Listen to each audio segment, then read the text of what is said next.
Okay, this is where we get into some of the more painfully obvious ones. I have to go with the Beatles. Boo. No, I'm kidding.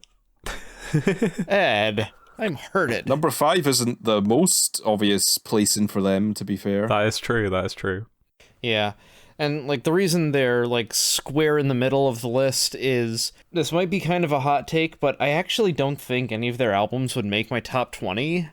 I haven't had any Beatles albums rated 5 stars in a long time.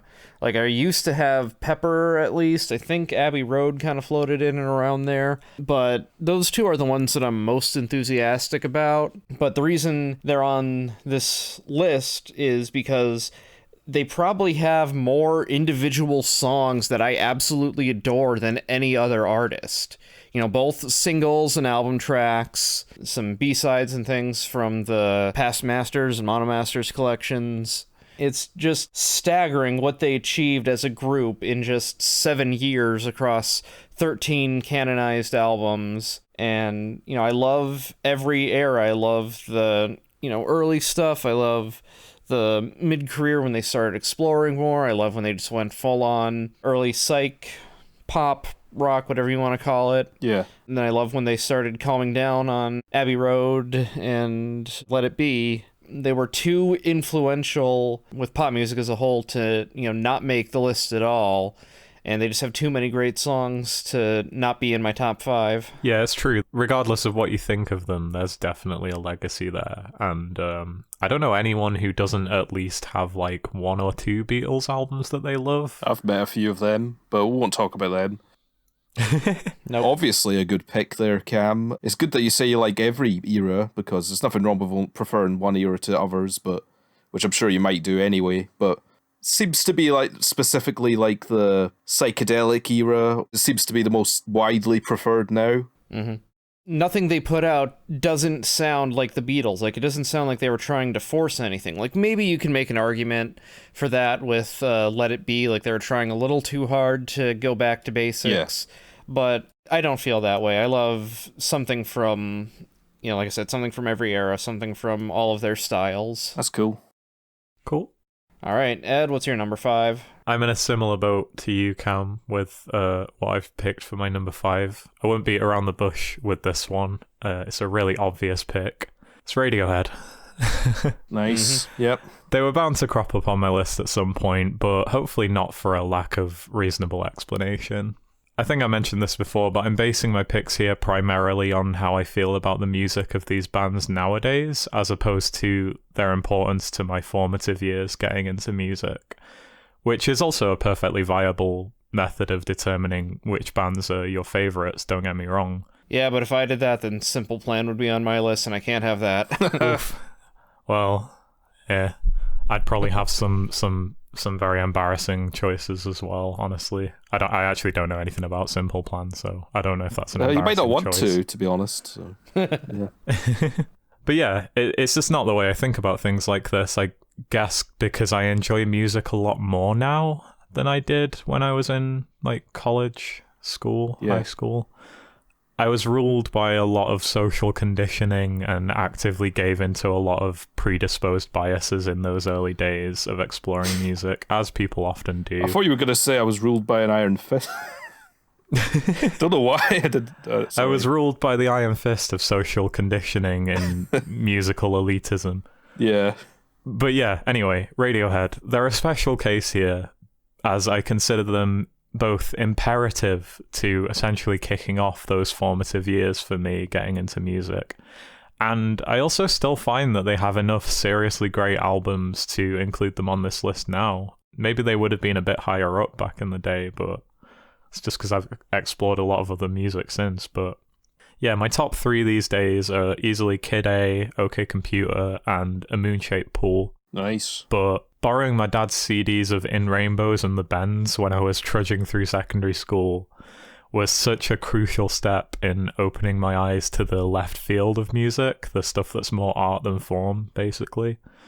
And I was blown away and entranced by the skittering beats on 15 Step, because I think I listened to In Rainbows first, and Johnny Greenwood's bittersweet melodic guitar work on songs like Weird Fishes and Nude. and also the grungy, wailing, existential melancholia of the band's best moments more and more as I listened to these albums regularly back then. And while the Bends has definitely grown off me since I started to judge albums more as a whole than just based on the parts I enjoyed, still an album I really, really like. But yeah, those biases I mentioned, as we all know, OK Computer is kind of highly regarded, let's just say that. So I had a bit of contrarianism going on in those days, and I was like, OK Computer's good, but it's not the best. I think I've heard you specifically say that to me a few times. Well, it must have been a long time ago because I don't know, it's kind of their best album, to be honest, to me these days. I conquered that early contrarianism and came to realize that it really is just one of the most masterfully produced, emotional, instrumentally dense, and creative rock albums ever made. And a strong contender for my favourite record of theirs, but not without strong competition from the far more abstract Kid A and the intensely emotional Moonshaped Pool, their last album, which was the first one that they released after I kind of became a big fan of music, so it was a really big deal for me. And I really like The King of Limbs, which was the previous one, but I was, had a thought in my head of like, maybe they'll never release anything on the level of like Kid A again. But Moonshaped Pool, I really, really love that album. I think it's one of their most emotional albums for songs like Daydreaming and, what's it called now? True Love Waits. True Love Waits, yeah, which is a much older song, but the way it fits into the album is amazing. Both versions have like different emotional, aspects to them. That's very true, yeah. They have exactly the same lyrics, but the delivery mechanism is very different. Both great. But yeah, there are definitely records of theirs that have grown off me as I've broadened my horizons, but to this day, having listened to probably a couple thousand albums since I first picked up those CDs of In Rainbows and the Bends, I still hold a great deal of material in high regard, and with the benefit of better audio equipment and, I hope, a more critical eye and greater appreciation of music on a more intimate level than a passive one, I just can't not still love Radiohead. Like, I know so many people who just think, oh, they suck now, and I don't know. It's just not me. Everyone's entitled to their opinion, but I still love the band so much, enough to put them at number 5 on my list. Obviously, there's far more experimental music out there, but like, that doesn't make their work any less compelling to me, like, at all. Nope. And one last point I want to make is that, crucially, they're a band whose body of work consists of a series of albums that feel entirely distinct from one another while still always being instantly recognizable as Radiohead. At the very least since OK Computer, I'd say. And I think that's the mark of a great band in a lot of cases. I definitely feel that way about a few other picks here too, like AJJ and King Crimson, and a few that I'll get onto in a bit. But yeah, amazing band. So what's your number 5 pick, Alex? Okay, this one's slightly left of centre, but if you've spoken to me or known me long enough, it's maybe not the most surprising. It's Iron Maiden. For some reason, at the dawn of 2013, I decided, I'll get into metal this year. And I think I bought the Black Album by Metallica, Rust in Peace by Megadeth, and I think maybe Number of the Beast by Iron Maiden, like in January that year. As well as Ramones' self-titled, which for some reason I thought was metal. Well, just seeing the album cover, but I mean, I like that too. Great punk album. But yeah, I got into Iron Maiden around that time. Just one of those bands that take you on a trip through their entire discography. Through the whole 80s, they were pretty much dominated that decade for metal, especially power metal. I mean, you could say that about the other 2 bands I mentioned and legions of others, but yeah, I just love Iron Maiden. Bruce Dickinson, once he comes on the scene in 82 on the Number of the Beast album, just some of the most powerful, impressive, engrossing vocals ever. Sort of like a wailing siren of a vocalist. So powerful. Steve Harris, one of the best bassists I've ever heard. They started off having 2 guitarists, but now they've got 3 ever since 2000, and somehow they don't get in the way of each other. Album upon album I truly love. I've even gotten into like the 6 albums of Bruce Dickinson's solo career, if that's enough to show dedication. Yeah, I love them. I love the history aspects of their songs because I'm getting into history a lot more. Guitar solos, all-time best. I would say their 80s albums are still pretty much their best, to be honest. Like, the run from... Well, I would say the debut too, even though it's not Bruce Dickinson. Paul Di'Anno is a great, more punky, hard-edged vocalist. Then Bruce Dickinson comes in on vocals and he's a bit more higher-pitched, but still powerful vocalist. But yeah, Iron Maiden till about Seventh Son of a Seventh Son is one of my favourite runs of anything in music. The 90s was a little bit of a rough patch for them. Bruce Dickinson leaves in 93. But I'm still enough of a fan that I've given the Blaze Bayley albums enough of a go. And, you know, there's tracks to like on X Factor and Virtual 11. And then, you know, the last 20 years, you know, people have had problems with the 2000s albums saying the songs are too long, or they repeat the choruses ad nauseum, which kind of true, but I don't mind. Yeah, I mean, this is a band I've just tried every album. I've enjoyed almost everything from every album. I feel like that says a lot. And I don't know why. The consistency, the lyrics, the vocals, the band playing, they've just remained a firm favourite. And that has to count for something. I've never not liked them as much as I did in the year of discovery. I watched live videos of them. I listened to bad out audio recordings of live shows of them that fairly consistently. So yeah, I love Iron Maiden. Yeah, it speaks to it a lot how much you like them as well, because they've released so many albums, like so many. Yeah, and I went on the journey of actually, because sometimes when you see a huge discography, it can be daunting. Where do you start? Yep. Yeah, I can agree though. Generally, I still find that it's not like going through some has made another artist less daunting. But anyway, yeah, Iron Maiden definitely deserve a place. I'm surprised I decided to rank them this high, but you know, I mean, like I say, I really love them, so they're there. I mean, you recommended Seventh Son of a Seventh Son to me years ago, and I still love that album, despite anyone who listened to the Ride the Lightning episode we did will know that I am not a metal aficionado by any means, although I definitely like to be, because I don't dislike the genre. But it speaks to something of Iron Maiden's quality that, like, I had never listened to metal like that before, and Alex recommended that particular album to me, and I just really fell in love with the theatrical elements of it and the wild instrumentation and the great production as well. Yeah, I really do think they're a gateway band into metal as a whole. They don't sound that heavy, even though they are definitely metal. Mm-hmm. Cam, what would your fourth favourite band be? Radiohead. Radiohead. Nice. Okay, we're finally getting some overlap. Yep. Here we go. Yeah. It only took us, 15, 20 artists? That's true. I mean, we got through like 10 to 5 on our list, and there was no overlap. It was bound to happen eventually. I guarantee there's not going to be any overlap with my 3, 2, and 1. I put Radiohead on the list for similar reasons to Animal Collective, surprisingly. It took me a long time to really wrap my head around Radiohead and get into them. I started with OK Computer and Kid A, which might not necessarily have been the best place to start. I mean, I think that's where most people get into them now will decide to start with. It's true. Yeah. And then I struggled with them for a long time, and then I sought out Pablo Honey and the Bends on YouTube, and I'm like, okay, I like these. I get them. I understand what's going on here.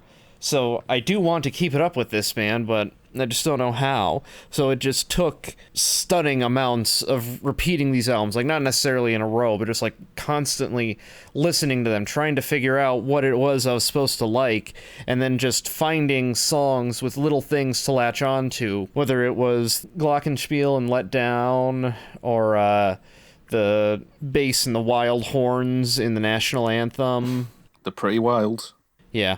And then over the years, I've stayed with Radiohead. I've got all the albums, a bunch of CD singles and EPs and stuff. Oh, they've got a lot of them. Yeah, I've just amassed them over the years. Like, I'm trying to get all of the UK singles from the Bends. I've learned how to love most of their albums. There's one that most fans would rank in their top, 5 or top 3 that I would put at the bottom of my overall ranking. Ooh, no, you gotta say what it is. I know what it is. What is it? Amnesiac. Nope. Oh, no, it's Hail to the Thief, isn't it? Yeah, that's okay, right. I knew it was one of those two. Really? You think people would rank that in their top 3? Like a lot of people on RYM do, at least. I think it's one of their weakest. It's easily their most bloated album. Yeah. Like, it's got great songs on it, don't get me wrong, but I think it really could have benefited from some of those songs hitting the cutting room floor, honestly. Yeah, like, I'm pretty sure it's their longest at like 55 minutes, and I just feel that length every time I listen to it. Yeah, the flow of the album is not optimal either. I really do skip tracks on that album when I listen to it, but when I do that, I enjoy it. Yeah. So I don't know. It's a 12-track album in my mind. So even though, they maybe don't push themselves as far as they used to and as far as they had to back in the OK Computer and Kid A, Amnesiac days, but they still write great material, and that's all that matters to me. Like, I don't care so much whether or not you're writing something that literally nobody has ever done before. Mm-hmm. Just do something that sounds like you, that I can feel. Which they absolutely do, even on the weaker material. Yeah. Yeah, and that's why In Rainbows is my favorite album of theirs, because it's just like, I just feel it the most. Mm-hmm. Yeah. Even though it's not the most boundary-pushing thing they've ever released. I mean, I mentioned my top 3. In Rainbows is at number 4 for what it's worth. Like, it was my third favorite until A Moonshaped Pool came out, and I would probably give those albums the same rating. I just have a stronger emotional connection to A Moonshaped Pool. Yeah, so my top 3 would be In Rainbows, Kid A, and The Bends, which I know you said you fell off with a little bit, but a little bit. For me, I can't not give it up for the one that helped convince me to stick with the band. That's fair. And it's still loaded with great songs. Like Black Star is one of my favorite Radiohead songs, period. Oh yeah. There's a tone to that album that I really love. I just think there's a few tracks on it that veer off too much into kind of generic alt rock from that era. Stuff like Bones. Oh yeah. But the best songs on it are amazing. Like Street Spirit, Fake Plastic Trees, and I'm really bad at remembering song names. Maybe it's because we've been through so many bands High in and such a short Dry, amount of time. Just the title track. Yeah, High and Dry and Just are great as well. I really like the title track. Yeah, no, the highlights on that album, fantastic. And it's probably a more consistent album than Hail to the Thief, don't get me wrong, but I feel they had more artistic progression by that point. All right, so then what's your number 4? So my number 4 is another Head, but maybe it's a less obvious pick. It's Portishead. Oh, yeah. I thought you were going to say Talking Heads there. This inclusion, in my opinion, has to be one of the most consistently awesome bands to ever exist. All of their records are standouts in the entire alternative music canon to me. And year after year, I've been hoping that they'll someday come back with another full length, considering the huge gap between their second and third album has set precedent for a long-awaited return. Isn't the gap now, if they did release one, going to be even longer? I guess so. Yikes. Even though Jeff Barrow is a bit of a dip, he has crafted some of the most atmospheric, brooding, and satisfying instrumentals that provide such a perfect bed for Beth Gibbons' soulful and haunting vocals. She's probably one of my favorite vocalists of all time, I've got to say. Like, I think she just kills it on every single song and just nails the atmosphere perfectly. Yeah, I think this band encapsulates a lot of different elements that I really love about music in general, such as ingenious sample flipping, rich, deep atmospheres and dynamics, an emotional intensity, cathartic payoffs, and just generally sounding as cool as possible without it being distracting. Definitely. Of course, speaking about band members, obviously Beth and Jeff Barrow are a huge part of this band, but I don't want to dismiss Adrian Utley's contributions, which I think came in full force on the band's 2009 album Third. As of right now, it is the last album they released, and I think it's their most instrumentally versatile. Really amazing record, probably the band in their most complete and experimental form. But honestly, I feel incredibly strongly about their previous albums too. Their debut Dummy is probably my favourite, and it's the most simplistic and direct of their albums, but it still encapsulates everything that makes them great, and it packs some of their best songs like Mr. On's Wandering Star and Glory Box.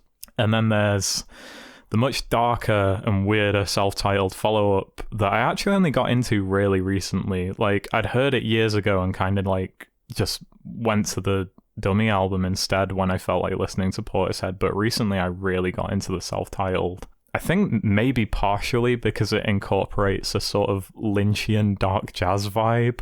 Which is what I like about it a lot, and it's why it's the one I've listened to the most. I'm just completely head over heels for that sound since becoming a Twin Peaks fan and stuff, and yeah, they just incorporate it into their own style without it being distracting as an influence. It's just a really amazing album. The album cover is very Lynchian as well, so I think it was like a purposeful reference there. And even if I feel like the quality in terms of songwriting takes a minor step down on that album from Dummy, aesthetically it's probably my favorite of theirs. But yeah, there's not much else to say about them, really. They definitely have that quality I mentioned about Radiohead, where they always sound distinctly like themselves, while also changing things up enough from record to record to make each album a unique entry into their discography. If you want to get into this band, I'd say listen to the albums in order, as there's definitely an artistic progression there, but they're all seriously amazing in their own right.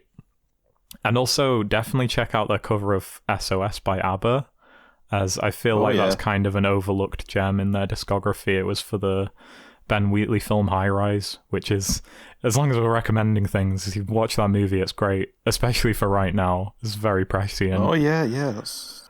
But yeah, they made a cover of SOS, like a really dark, slow-tempo, brooding cover of an ABBA song, and it's amazing. It completely changes the vibe of that song, and it made me hope that they were coming back with more material around that time, because it was about 4 or 5 years ago, if I recall correctly. But nope, we still haven't heard from them since. Jeff Barrow does his Beak thing, but I'm not as into that, honestly. I'm just waiting for them to come back together and make another Portishead album. There's also that solo project Beth did in the early 2000s. With Rustin Man? Yeah, I like that a lot. I listen to that. It's more folky. Definitely not even remotely like Portishead, but you're still getting those amazing vocals. You are. Yeah. And Rustin Man is like one of the guys from Talk Talk, so that's cool. But yeah, love Portishead, man. I mean, they're number 4 on my list, so I guess I don't really need to say that, but yeah. Okay, and your number 4 pick, Alex? Well, we're not going to believe it, but it's actually Radiohead again. Oh no. As soon as Cam said... we're so predictable. As soon as Cam said his number 4 was Radiohead, I was like, oh my god. This video is just going to be, with like one short break, us talking about Radiohead for 15 minutes straight. Yep. Well, you put it as your 5th, right? I did, yeah. Yeah, and then Cam immediately after had... Well, actually, no, there was a gap with my choice in Cam, so there's one gap artist in between, but yeah... I was like, oh my god. And it really is my 4th choice. I haven't moved it here. It really is. Well, we've all covered what makes them so good by now, so almost my thoughts are a little bit redundant now. But yeah, Radiohead. Have you guys heard of them? There's a really cool band. No, tell me more. I will.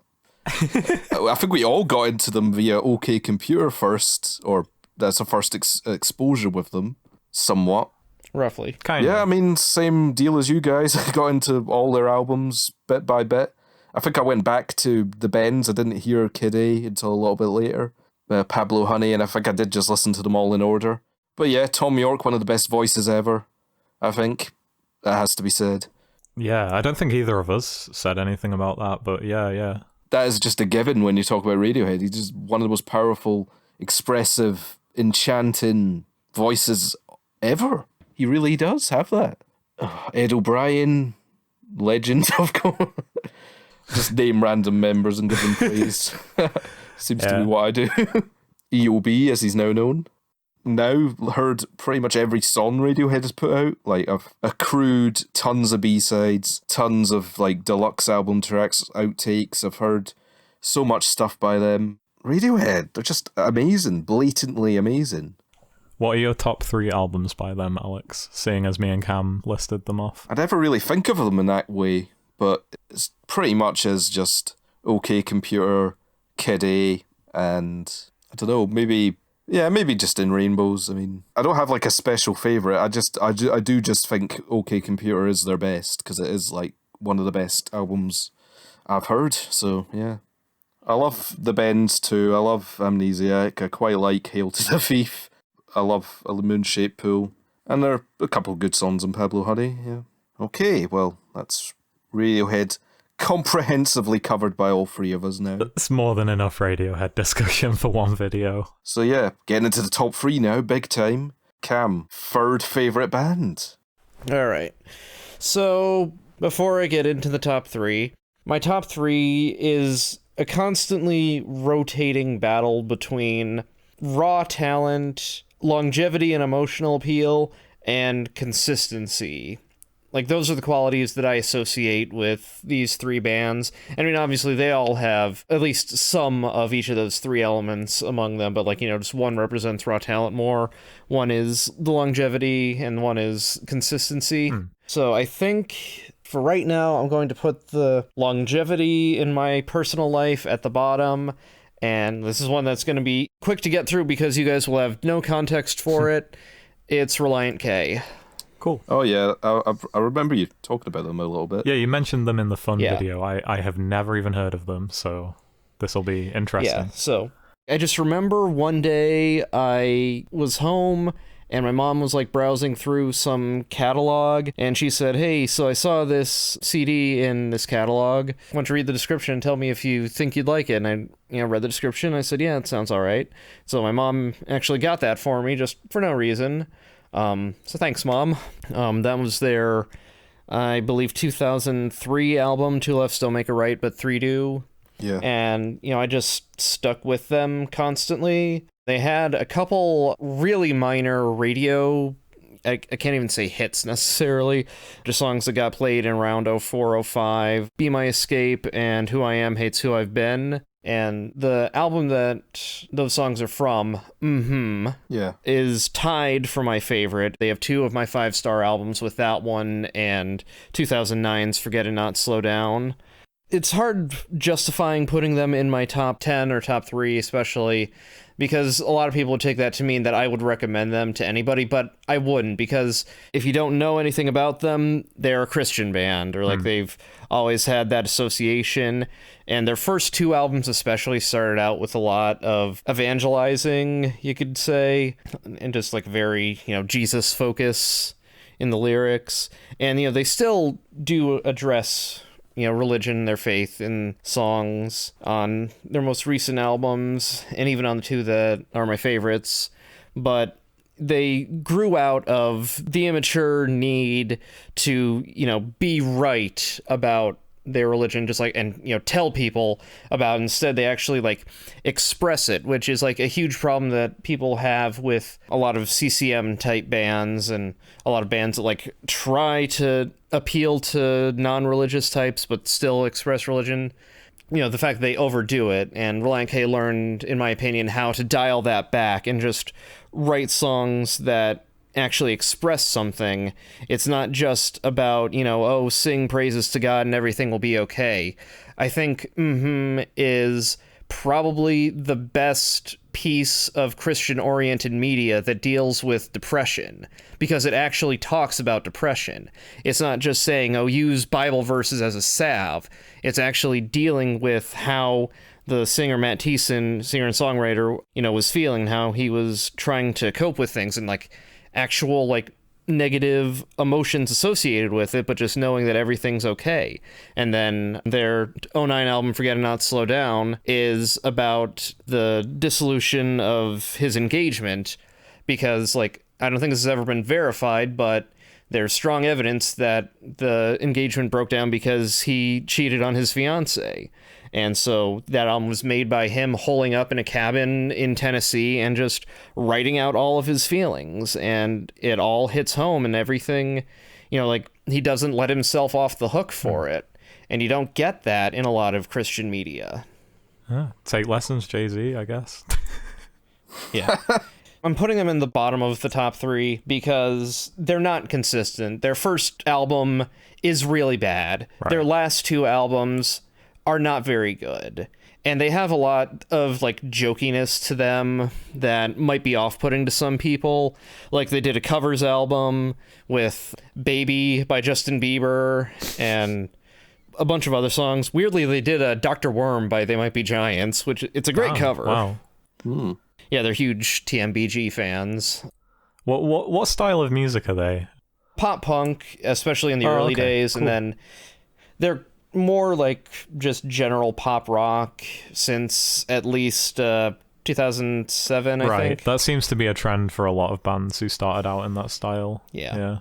They just mellow out. Yeah, so like I said, they're not a band that I would recommend to everybody because I don't expect them to appeal to anybody else the way they appeal to me, which is honestly a running theme through my top 10 artists or bands, I think. So. Well, hey, it's your list, Cam, so all power to you. Yeah, I mean, I'll check them out, though, for sure. Definitely. Yep. So then what's your number 3, Ed? Okay, well, anyone who knows me personally probably was expecting this one eventually and might roll their eyes a little bit, but I really don't care, and I hope I can justify this because I spent a lot of time thinking about it, just because there's so much to unpack with this band, I think. Even though they're regularly dismissed as something much more juvenile and simple than I think they really are. It's Death Grips. We've covered Death Grips on the channel maybe once before, so I guess people who just know me from listening to the podcast might not expect this, but yeah, I honestly do think they're the most important band of the last decade, for a number of reasons, and I'm not ranking this just based on importance. Obviously, it's my enjoyment of the music as well. I think they have one of the most consistently great musical discographies going. I wanted to talk a little bit about the mythical aspects of their music and the kind of metafiction that they play into with their lyricism and the promotion of their work, their social media presence. It's often dismissed as just a bunch of memes, which, don't get me wrong, they have played into that culture. Like, I'm not going to deny that, and they absolutely have a sense of humor. But I really think Death Grips are the first band, on this level at least, to really make use of the environment around them, which is deep into the internet age, that type of environment. And they essentially play on the parasocial relationship between fans and artists to create a really interesting dynamic between the people who listen to their stuff and the art itself. Everything I'm saying here probably sounds like nonsense to a lot of people, because a lot of people will just stick on ex-military and go ham to Tachyon or whatever, and like that's as far as it goes, and that's completely valid as well. But I really do think that Ride or Stefan is one of the most poetic, interesting lyricists ever. The way he just puts words together and the way he delivers them on songs is something wholly unique, in my opinion. And there's a lot more nuance to his delivery as well than a lot of people perceive. A lot of people think it's just a bunch of screaming and shouting, but, you know, there's quieter moments on the albums as well. And I don't know, they just have such a mastery of dynamic modern music production and experimentation while still implementing like pop elements or rock elements, just things that have come before. I just absolutely love this band. Like, I could talk about pretty much every single one of their main studio albums as something I love. Yeah. Money Store, absolutely amazing. Masterpiece. Probably my most played album of the decade, honestly. No Love Deep Web, completely different album, super minimal, much bigger focus on just making it as dark and chaotic as possible without really filling the soundscape of the album out that much. Powers That Be, amazing double album. They probably spawned the most bizarre and exciting promotional campaign for an album I've ever seen, with Jenny Death, the second part of that record. Yeah. Because they released the first part of the album in 2014 and announced that they would be releasing the second part the same year. It didn't come out that year. Not only did it not come out that year, they also posted a breakup note that kind of doubled as a sort of suicide note because it was scrawled onto a napkin. And again, this is all kind of playing into that meta-narrative in a way. And then they self-reference moments like this on the lyrics. So, like, I think following the band is kind of crucial to understanding their lyrics on that level. But I also think they're just so viscerally enjoyable that you could jump into an album like The Money Store, and it might take a few listens, but it'll probably click if you're into that sort of thing. Of course, you have Zach Hill, one of the greatest drummers ever. Yep. He completely has his own self-taught style. Watching him perform for the first time, particularly his work in bands like Hella, is just a sight to behold. Like, I've shown people videos of Hella playing live, and they are convinced that it is not real. That's like the level of technical playing he manages to do. It's the most out-of-body experience of a drummer I've ever seen. Yeah.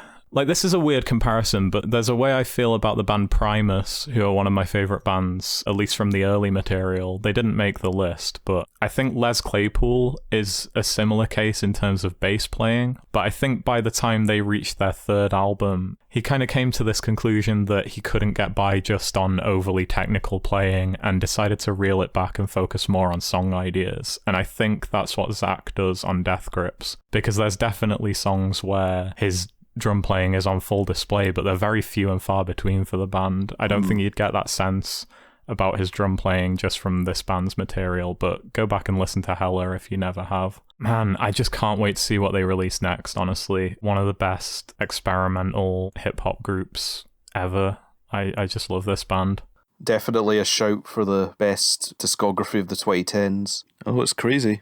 Yeah, insane band. If you want to be a sort of meme rap dismissal type, then whatever. If it's not for you, it's not for you, but it's not a good type. I think there's a lot more depth to their music than people pick up on because they're not willing to sit down and take the time and care to understand what they're about. It really helps to bring up a lyric sheet, because I will admit that it's quite hard to tell what Ryder's saying on a number of levels, not just on how cryptic the lyrics are, but also his overblown delivery makes it kind of difficult to suss out what he's going on about as well. But if I went into all that, this would be the longest video ever, because I just think there's so much detail there.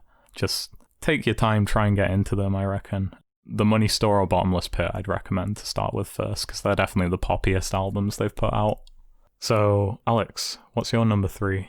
So this band used to be my number 1 for a few years. I don't know why they've dropped 2 places, because I still love them almost just as much, but it's actually going to be The Kinks. Now, first of all, The Kinks are the Village Green Preservation Society. Just one of the best albums ever. Again, they're another band which have a daunting discography, if you're just glancing at it. Started off as kind of a very weak Rolling Stones, the second-rate version of, especially on the debut, but then they also made You Really Got Me, so already had a classic single in the bag. Very soon developed out of the sort of R&B blues rock sound into a unique, one-of-a-kind style. I've never quite heard a band that genuinely, authentically sound like the Kinks. Like, I've heard loads of bands inspired by them. I think Blur, you could easily say. Oh, yeah. Some influence there. Obviously, they capture a sort of quaint, idyllic image of England specifically and sort of satirize it. It's a very weird band to think about, but beyond all that, I just think they've written some of the best songs ever. I think Ray Davies is one of the best songwriters ever. The sort of dual dichotomy of him and Dave Davies as the lead guitarist makes the band really interesting to follow from 64 to a surprisingly long time they were a band to 96. You might not necessarily know that. Most people kind of peter off after Muswell Hillbillies, I've noticed. Right. A lot of people do not explore beyond that, but they've got tons of gems and worthwhile albums after 71. Even then, the fact that they existed and are remembered for roughly the same length of time as the Beatles means that they've kind of still at least remained in people's psyche as much as the Beatles, even if not as well known as them. But yeah, how many times do I just end things with, but yeah? Oh, I do that as well, all the time. But yeah. I mean, I could go, like, yeah. Honestly, like with Ed with Death Grips, I could go into the Kinks a lot more. I'll just say, like, Village Green Preservation Society, that would be the album I'd recommend first. Mm-hmm. But you can go back to Face and something else by the Kinks. You can go further with Arthur, Lola, and Muswell Hillbillies. They kind of tap into weird different themes and lyrics of songs I'd never think anybody would write about, with some of the best melodies and lyrics. Yeah, they're an incredibly charming band, even just from the one album I've heard, and then the odd song as well. I think some of that was maybe Ray Davies' solo material, but like he still has a distinctive songwriting style. There's something about the Kinks to me, honestly. Hey, no kink shaming here. Have you heard the Elliott Smith cover of Waterloo I Sunset? don't believe I have. I think it's like a live bootleg, but holy shit, it's great. I mean, the original song is amazing, but It yeah, is. hearing that made me think, okay, yeah, I completely get what Ray Davis is about now. Probably, you said it better than anything I've said. They are one of the most charming bands ever. So, yeah, that's all I could say in summation without going in depth of some songs on some level. But yeah. Okay, I'm getting into the top 2 now. Exciting. Oh, no.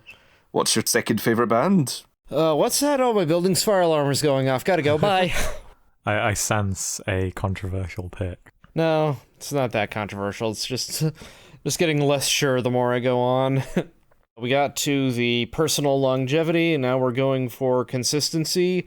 Number 2 is Jimmy Eat World. Nice. Oh, nice. Yeah. So they're another band that have 2 of my 5-star albums, with 1999's Clarity and 2004's Futures. Both albums that I just never get tired of. Futures has another one of my favorite songs of all time, possibly number 1 in its closer, 23. Wow. But that is an amazing song. I cannot disagree. I just adore that song. Jim's vocals are as good as they ever are on that album. They have an incredible 4-album run at least, and a very good 5-album run. The 4 albums from 96 to 04. Yeah. Or is it 94? I can never remember when Static Prevails came out, but it's just that one up through Futures is the excellent run, and then including Chase This Light is the very good, great album run. And, before that, of course, you have their debut, their indie debut, self-titled, and, that one, it's an independent debut by a band that would go on to do much bigger and better things. Yeah, just got that run of albums. And, of course, you got the second self-titled, originally called Bleed American, from 2001, which has probably their best known song, the one that makes people think they're a one-hit wonder, The Middle, which is absolutely one of the best pop songs of that decade. And then I really love, like I said, I forget what year it's from, but Static Prevails from the 90s, the one they released before Clarity. I really think that one is like an overlooked Midwest emo classic. Other people don't really seem to acknowledge it very much.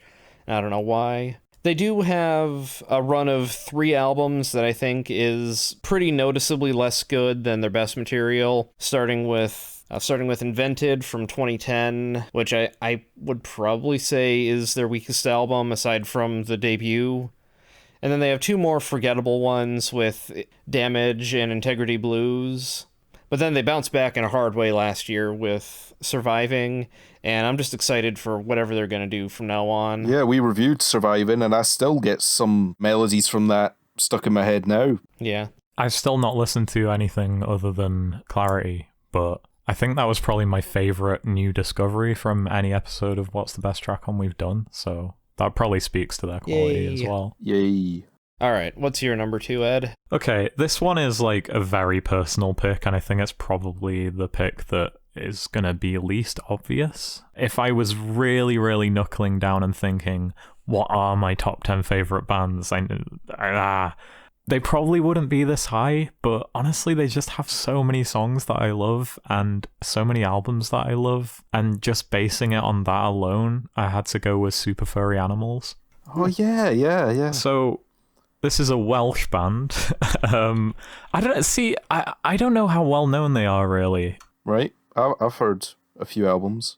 I feel like in the States they might have had like a couple appearances on, semi-obscure movie soundtracks, but I don't think anyone over here, unless they're really into indie music, would have a reason to know them. They're kind of in a similar lane to like Flaming Lips, because they have like a big neo-psychedelia influence, but definitely are in their own lane as well. But they're similar to Flaming Lips for other reasons as well, such as implementing a lot of grand orchestral instrumentation into their music, particularly later on albums like Rings Around the World and Phantom Power and Lovecraft as well.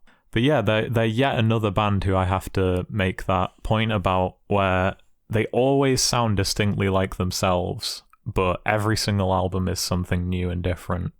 It's honestly really hard for me to pick favorites from the era between 97 and 2001.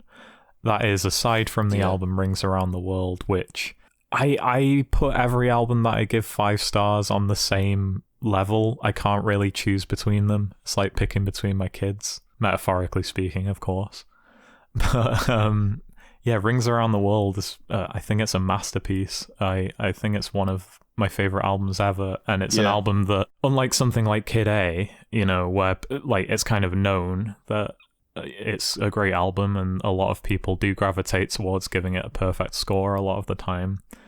I never hear anything said about Rings Around the World ever, but it's got one of the most consistent track lists I've heard. That run from Sidewalk Surfer Girl to Shoot Doris Day, amazing. But I mean, you could extend it to Juxtaposed with You. It's basically the whole thing for me. Oh, you could do the whole album, really, but... Yeah. If you're not counting interludes, I love the whole album. There's not a single song on there that I'd give less than a 7. And a 7 for me is like, this is great, I really like this. So incredibly consistent, but it's also got some of my favorite songs on it, like Juxtaposed with You, It's Not the End of the World, Respectable for the Respectable, Run Christian Run, Fragile Happiness. I just love that album. You got Griff Rhys on vocals, really unique voice there. I don't know, like...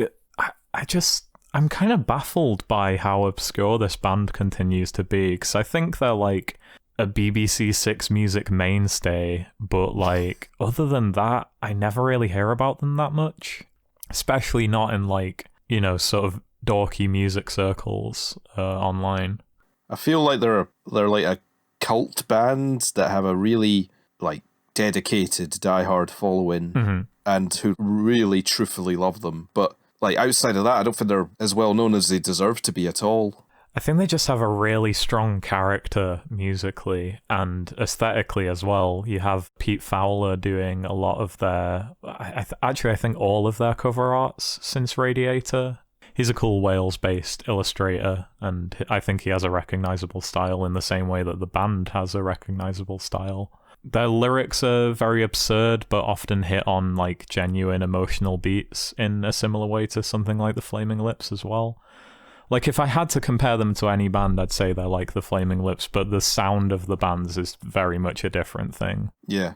As they go on, they do get weaker. I think everything after Phantom Power is a bit of a mixed bag. I do like Lovecraft and Dark Days, but Hey Venus is easily my least favourite album by them. I actually kind of dislike that album. I think it's a bit obnoxious. But again, you gotta commend them for trying different things and experimenting with every new release. They're not just gonna go into the studio and force out an album. They always have to have a concept. They always have to have ideas for every single song. They can't just kind of like, you know, mash it out like other bands do. And that can result in good music, but I think that's a commendable quality for them. Aside from Rings Around the World, I'd highly recommend everything from Radiator through to that album. Phantom Power as well is a bit more of a mixed bag, but it does have a really strong sonic identity similar to Rings Around the World and some of their best material on it. They're another one of those bands who I think most of their albums for a period of time have some of their best material on it. Lovecraft's Opener is like one of their best songs, even if I don't love that album. No pun intended. But yeah, check out Radiator. Gorilla's probably their weirdest one, and I'm so charmed by that album to this day. And then there's the Welsh language only album, Mung, or Main. That is kind of a more obscure one. It was only put back into print recently, but it's, you know, as good as Radiator. Does that sound similar to the Welsh song Track 10 on Radiator? Kind of. It has a bit more of a sort of wistful sunshine poppy vibe to it, though, but it's kind of like a flipped version of Sunshine Pop where it actually sounds really miserable a lot of the time. But it has like those instrumental elements to it. It's really interesting. Like, I think they're a band who understands music theory on a really deep level and like are keen to experiment as much as possible to try and find some interesting new sounds to implement into their music. But yeah, great band. Okay, so Alex, number 2. So this might be a little bit of a weird choice for people who have not fully explored them or only know them very cursory way, like just a few hits here and there. I cannot understate how much I love this band. absolutely cannot, and obviously that's shown by them being at number 2. It is the Beach Boys. Oh, hell yeah. I Represent. absolutely adore the Beach Boys, man. Yeah. It goes far beyond just Pet Sound and the Smile Sessions. I've heard next to close to every album by them. Okay, so the core values of why people generally like them obviously hold true here. Brian Wilson is one of the best arrangers, songwriters, vocalists, pop-minded geniuses ever. If that sentence made sense. The range and depth of fins he's come up with back in the 60s and beyond a little bit too really, really speaks to me. Just the way he sort of orchestrates the band's voices and the instrumental prowesses of the Wrecking Crew at a certain point, obviously, in the band's career around the Pet Sounds time. Really, really is highly impressive. And the songs he made, man, the harmonies, holy crap. Yeah, the harmonic layering is like something that's always going to be attributed to them, I think. Yep, I just straight up think they have the best harmonies of any band I've ever heard. Obviously, they started off as a sort of surf group. That stuff has limited appeal to me. That's maybe even one of my lesser favourite periods of them, despite still generally liking it. I'd say the Surfer Girl album from 1963 was generally just a really good early 60s album. I think it's actually one of the more consistent from the first half of that decade. I'd say Beach Boys today is when they get really good on an album basis. Tons of great songs on there. That's really where they hit their harmonic stride, and Brian really just knows how to write great song after great song, because they have a couple of kind of goofy throwaways in the early days. But yeah, going from Today, Summer Nights and Summer Days, into Pet Sounds, which we all must have heard if you're any level of music fan. There's the sort of weirdly respected on its own terms Smiley Smile album, which some people say is like the first lo-fi album, which is interesting. There's definitely elements of that, sort of bedroom pop ideas, because Brian would have composed and probably recorded a lot of it, you know, in his house, in his bedroom. I mean, he did for a lot of it anyway, but yeah. So most people would probably not explore much further after Pet Sounds. Sunflower and Surf's Up have garnered pretty favourable reputations in recent years. Yeah, Surf's Up is great. Yeah, tons of great stuff. But yeah, my fandom definitely extends beyond Pet Sounds. I love their run from up until Holland, I'd say. Great album after great album. Wild Honey is like a pop soul masterpiece. I think Friends actually has their most consistent harmonic abilities on show. Like, they've got a song that is just them harmonising a melody called Passing By, which is amazing. 2020 is just like a odds and sods album, but it's also, because of that, their most eclectic, weird album. Lots of weird stuff on there, some very bad songs, but some very randomly amazing songs.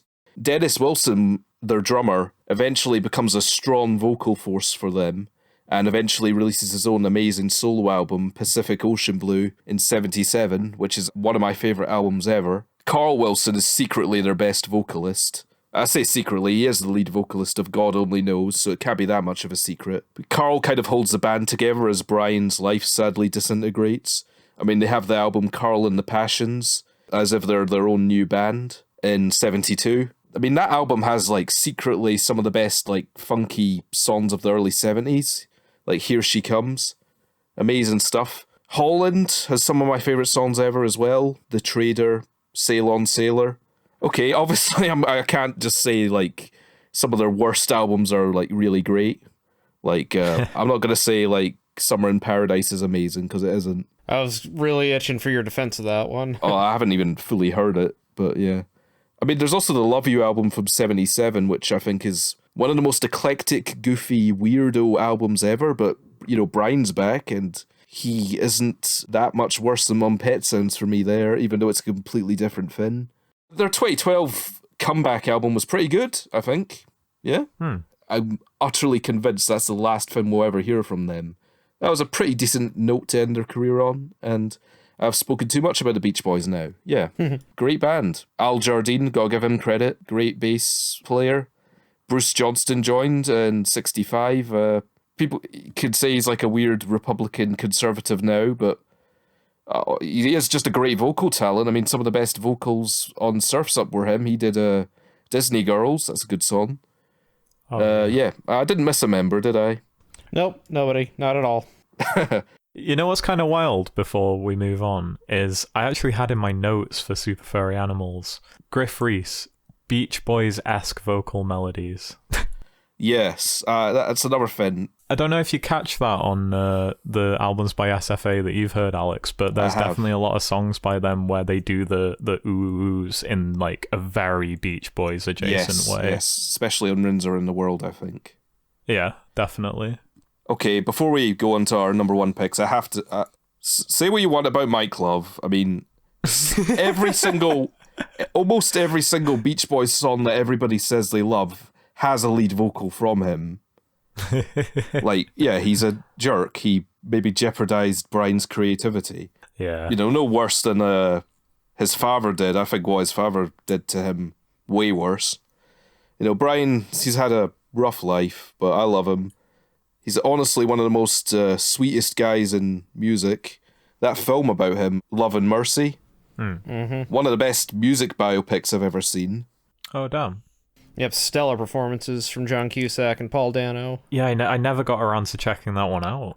Moving into that, Paul Giamatti as his therapist in the 80s and I think 70s too. Another figure who probably wrecked Brian's life worse than Mike Love. I mean, yeah, Mike Love, probably not the coolest of dudes, but yeah, I mean, if you go into their wilderness years, he wrote some pretty good songs. Yeah, I mean, I love the Beach Boys. I love all aspects and members of the Beach Boys to some degree. So yeah, second favorite band, guys. Yeah. Okay, now it's on to our favorite bands ever. Dum Dum Dum. Cam, I hasten to ask.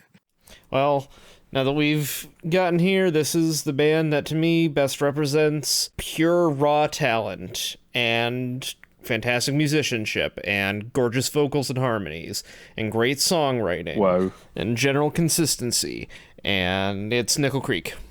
Oh, yeah. Wow. Nickel Creek. Wow. I'm not going to lie, I actually thought it might have been either Paramore or Fall Out Boy. I was thinking it might be Paramore. No, yeah, surprisingly they didn't make the list. Given how much selective praise and, gushing you've done of Nickel Creek to me, I shouldn't be so surprised, honestly. I remember exactly what I was doing when I first listened to their self-titled album, because I got it from my hometown's library at the time. But they've been making great music longer than I've been alive, literally. Wow. They released 2 albums independently. So after those 2, they caught the attention of the great Alison Krauss, who produced at least their self-titled. I want to say she also produced their next album, This Side, which that might actually have the first Nickel Creek song that I heard just randomly with the title track This Side, which is also one of my favorite songs of theirs. Funny enough, that album also has a Pavement cover of a Spit on a Stranger. Oh yeah, you played me that. In fact, you've played me quite a few songs by them, and I've got to say, of the 8 maybe I've heard now, I mean, I haven't heard one bad one. They've all been very, very good. I don't know why I haven't pulled the trigger on getting an album by them yet. I mean, obviously they're not probably that common to get in the UK, but I mean, that should be no excuse, really. So then there's, I think it was 2007's Why Should the Fire Die, which has a great Bob Dylan cover. I think that one is mostly originals for the first time in their career. Just from there, you can just branch off into all 3 of their solo careers. We reviewed, at least Alex and I reviewed, the second Watkins Family Hour album, Brother Sister, earlier this year. Yep. Then there's the first self-titled Watkins Family Hour album. Chris has his own couple of solo albums and also the band Punch Brothers. They're fantastic. Sarah has a few solo albums, right? Yep, she's got 3, I believe. And she might be one of my favorite female singers ever. I just love her voice. Yeah. She could sing anything, and I would listen to it. Yeah. So, they're just one of those groups that I just love tracking down every feature, every side project, and I just never get tired of them. They're wonderful. I can't recommend them enough if you want to get into modern bluegrass that isn't just, stereotypical sounding bluegrass, I guess. Yeah. And the same with Alison Krauss. She's fantastic, too, even if the album that Alex and Kush reviewed a few years back wasn't the best representation of her abilities. It's also not the best representation of busted speakers. That's totally fair, yeah. Yeah, I love them. Yeah, favorite band. as of this list creation. All right, and Sir Ed. Okay, so I've been kind of fiddling around on like what metric I would use to pick out my favorite band here. And really for my number one pick, it just comes down to the sheer quantity of albums that I love and adore that they have released. I think I mentioned when I was talking about King Crimson that they were one of my favorite bands who also happen to have released more than one album I'd give 5 stars. I don't think there's any band I'd give more than 2 albums 5 stars to. But another one was Radiohead with OK Computer and Kid A. Oh, yeah. And my number one pick for the list is, I think off the top of my head, the only other band, and I'm just talking about bands here, not solo artists, obviously, it's Swans. Oh, yeah. I don't know why I didn't think of that. Well, I'm glad it's somewhat of a surprise to you, because I would have thought it would be really obvious. For a little bit there, I thought it was actually going to be Gorillaz. But are they really under this criteria? You know what I mean? Yeah, Gorillaz mean a lot to me personally, but like I wouldn't give any of their albums more than an 8. They kind of just scratch a specific itch, really. But Swans. Yeah. Swans, yeah. One of the most uncompromising, accomplished, dense, monolithic bands to ever exist. They've always been fronted by Michael Girard, and have had kind of a revolving personnel list over the years, but as a result they've had several distinct eras since 1983 with their debut Filth, although there was the self-titled EP before that, but that was kind of a similar thing. And between then and last year's Leaving Meaning, they've just gone through so many different incarnations and phases while always being Swans, because this is a band who I think just get to the center of what I really love about music and understand that sort of metric more than any other artist who've ever existed. Wow. That's some statement. Yeah, I wholeheartedly believe it though, and don't get me wrong, Swans are a band too. If someone sat down and listened to them and went, this is terrible, I hate this, I wouldn't blame them for it, because it's very, very uncompromising music. Their trilogy of albums from 2012's The Seer to 2016's The Glowing Man, each individual album there is longer than 2 hours in length. They have songs that go upwards to like 35 minutes long, if I recall correctly. The sheer level of musicianship that was reached in that era in particular, and the astounding production quality, especially John Congleton's work on To Be Kind and The Glowing Man, boggles my mind every time I listen to those albums. And crucially, even though they're ridiculously long, if I have the time to listen to them and I sit down, I never once feel bored, you know? Like, and I've listened to To Be Kind a lot over the years. It's probably my favorite album of the 2010s overall.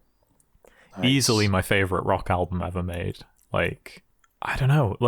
I could talk about so many different eras of the band. The very early stuff is very focused on just trying to sound as savage as possible. Really repetitive, simple bass lines, double-tracked drums.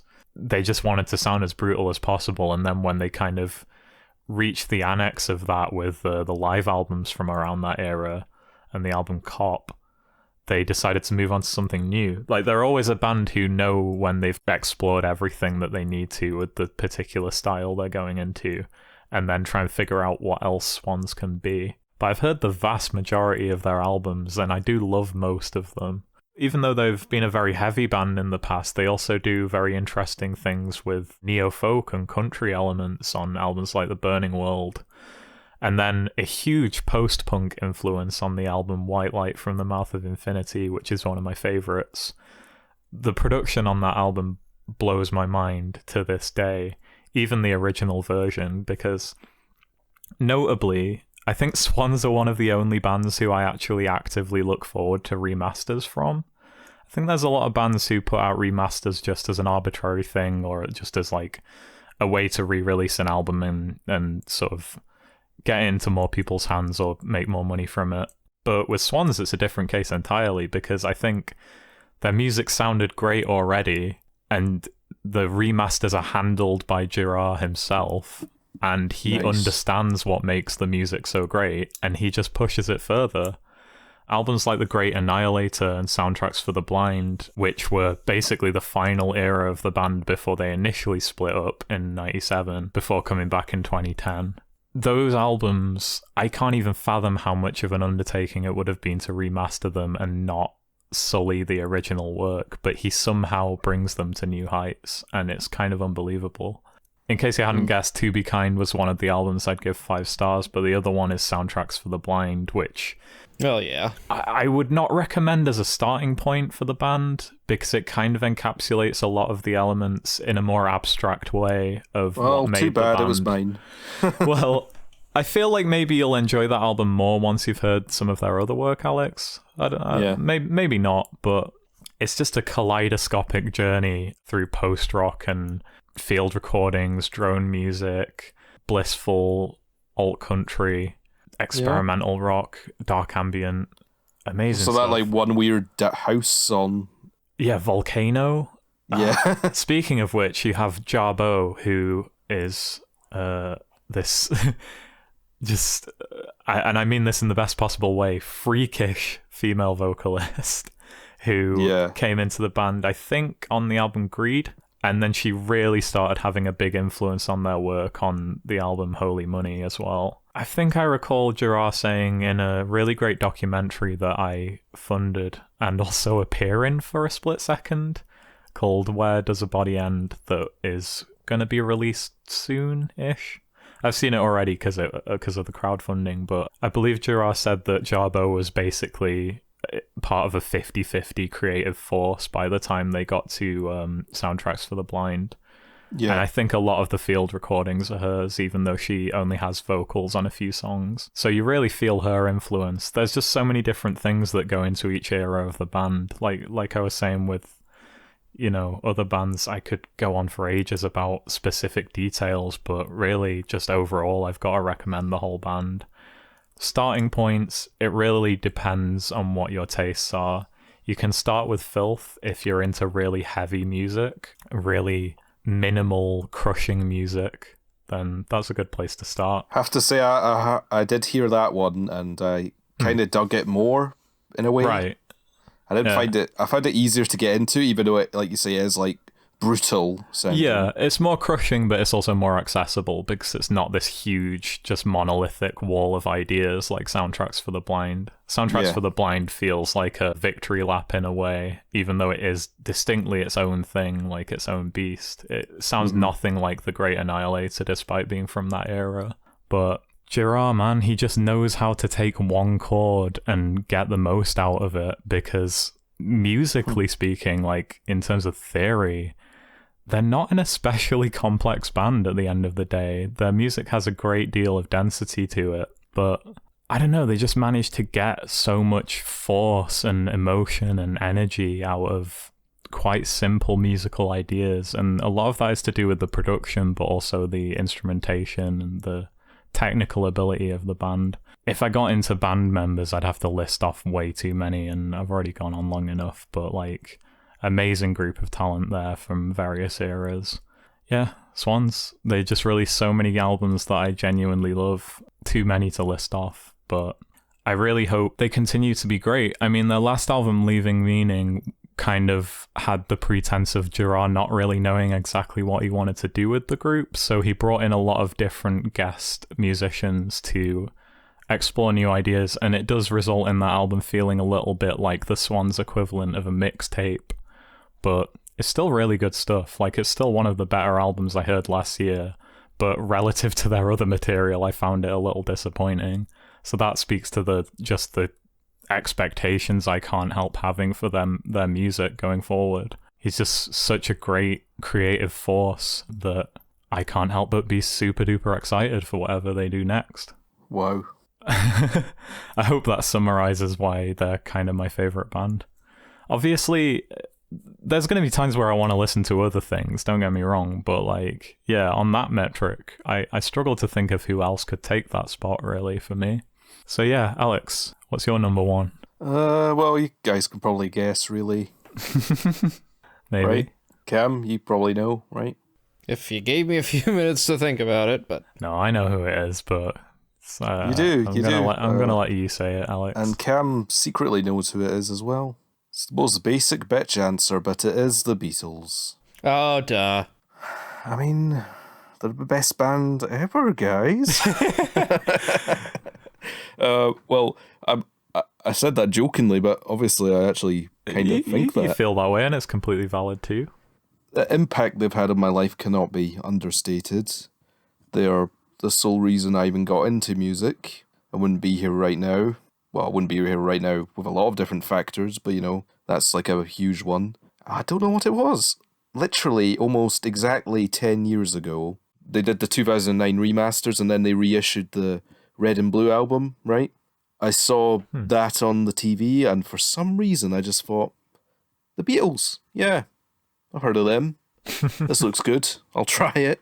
Yeah. I think I got them for Christmas 2010, and basically over that Christmas period, I became a huge fan. Wore them out, basically, as much as you can wear out CDs. Eventually got into all the albums. This is before I had any regular steady income, so it was like every few months I'd get a new one and fall in love with them periodically. Like Cam, I love every era, and you find value in almost everything they did.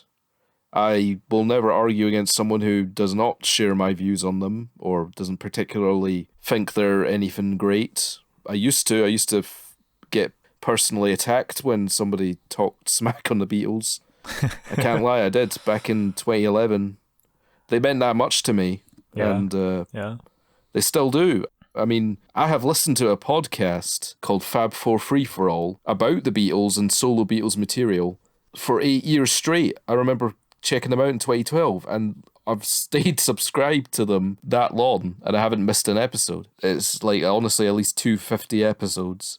I've probably poured a week's worth in watching interviews of them, or just documentary footage, and I haven't even gone into how much I've gone into their solo careers, which I shouldn't too much, because that's separate.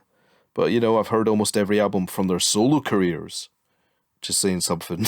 The level I'm a fan of theirs is as high as you can get. Is astronomical. I can't even pretend not to be. Like, I could have had a cool, edgy answer. Not saying either of yours was, but I wish I had something a little bit more unique like you two had. Honestly, the majority of my list has not been anywhere near as eclectic as either of your guys has. But I can't lie, these are the bands that honestly mattered the most to me. So, yeah. Honesty is the most important thing. And hey... That's the most important factor. I'm the guy who has Death Grips and Swans in his top 3, so I'm just going to get dismissed as a Fantano shill. So I feel like I've got a target on my back as well, to be honest. Quick rundown of each member. Ringo Starr, secretly one of the best drummers ever. Like, yeah, maybe not one of the most technically proficient, but he was exactly right for the Beatles, and, sometimes he was really technically dense. And I've heard a lot of professional drummers, struggle to speak on exactly how Ringo did it. It's like, through his own limitations, he became a really proficient and amazing drummer. It's more by feel, I think. More by feel. Yeah. And the songs he sings are amazing. George Harrison, the dark horse of music ever. I mean, he is the lead guitarist of the Beatles, yet I feel like a lot of people don't even know who he is, relatively speaking. For some reason, I feel like he's the least well-known member, but he's honestly one of the nicest guys I've ever heard of. Just seems like the sweetest, nicest guy. One of the best guitarists ever. Became one of the best songwriters ever. And like you said earlier, I think his solo career is amazing. John Lennon, say what you will about him, I honestly think he's one of the most enigmatic, interesting people I've ever looked into. You can go into anything about Lennon, and it's pretty interesting, though a lot of people dismiss him. Honestly, when I'm speaking of like musicians that have meant the most to me, I could almost squarely say it's Paul McCartney. But yeah, that could be an episode in of itself, so I won't go too much longer now that we're hitting the 2-hour mark, probably. Good pick, Alex. Damn, well, if you've somehow listened to all of this, well done. Yeah, if you stuck with us for this long, like, we do really appreciate it. Yeah, and if you want to hear us talk about solo artists, I can't imagine why, but if you do, that's something we might do later on for another milestone. We'll see. Yeah. But there's not much else to say. Thanks for listening to each of our top 10 favourite bands. If you like this video, give it a like, please. honestly, just comment your top 10 favorite bands. That would be a very interesting thing to see and to discuss in the comments below. We'd love to get more discussion going. That'd be good to see. You can follow Cam on Twitter at subprospector. Follow us at Twitter at _busted speakers. And I think that's it. Right? That's it. Thanks for getting us to 100 subscribers, everybody. Yes. Most importantly, that. That's all that matters. Bye. All right, here's to 200. Bye. Yep. Bye.